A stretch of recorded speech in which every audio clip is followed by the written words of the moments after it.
Well, hello everyone. Alex Love here with KCTV 5 News, and it is spooky season around Kansas City, and we're here at Jack's Hollow Drive-Thru. This is a very popular spooky theme event that goes on in the area, but it's for a very good cause at the end of the year. I'm here with Tammy Doshaw. She's one of the leaders here on this piece of land that her family owns. So Tammy, first off, what's the purpose of Jack's Hollow Drive-Thru with what you guys do here for fun? Well, it's to gather toys and donations. We have a Secret Santa group that we fill each year, and people register for their children who would not necessarily get a Christmas because they just, they got to pay rent instead of buying Christmas. So we make sure as much as we can that each kid gets something they've asked for, and maybe a blanket, and they get a box of stuff. They don't just get one toy. So we try to do as good as we can, but that is why we put up all this stuff, why all the scarers are out here, for donations.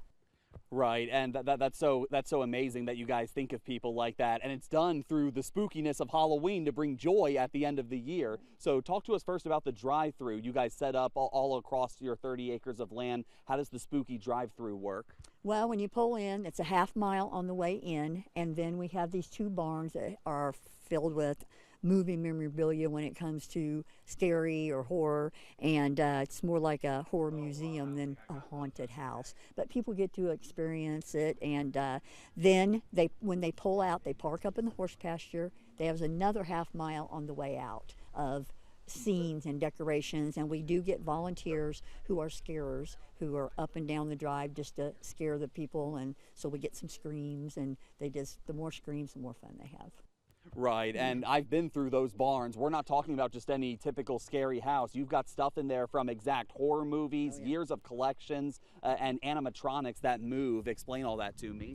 Well, all of my kids have always been collectors, and they're very nostalgic, and so if they had it when they was a kid, they want it, and they display it. And I mean, down to a little toy that made a certain noise that they loved to, Tales of the Crypt or whatever it is. They love collecting all that. That's what the joy they get. They get the joy out of having that as their surroundings. Now, where do you guys stand right now when it comes to either financial donations or toy donations with trying to reach your goal? Do you still need more help?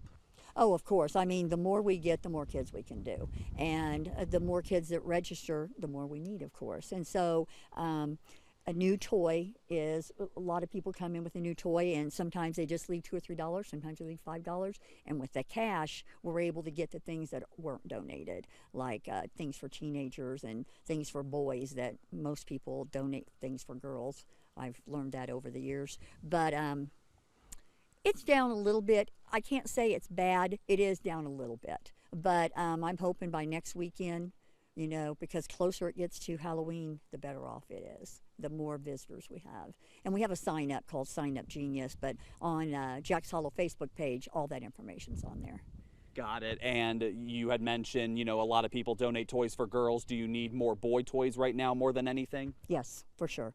Boys from about 10 to 18, we don't get that much for.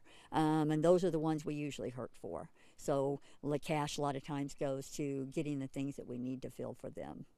Awesome. Yeah, the last big events this upcoming weekend, the 24th and the 25th of October. What times can people come through here? From 6 to 10.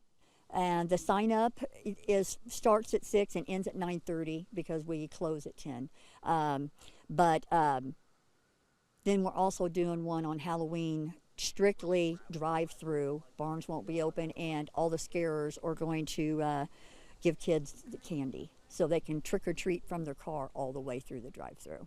It's new this year. We've never done it. We've not had one that's been on a Friday or Saturday. So this is the first time we're going to try that and see how it goes. Yeah, that sounds so much fun. And even on Halloween night, that Friday, the 31st, people could still bring toys or donations to hand out to you? Absolutely, yes. So we hope for that, because that just gives us one extra day that we normally haven't had. Normally 4 weekends. Well, this happens to be the 5th weekend. We're only doing it that Friday, which is Halloween. So we'll see how that turns out. Well, we wish you guys the best of luck, and we'll be sure to spread the word as much as possible. Thank you so much for your time. Thank you. Reporting in Johnson County, Kansas, Alex Love, KCTV 5 News.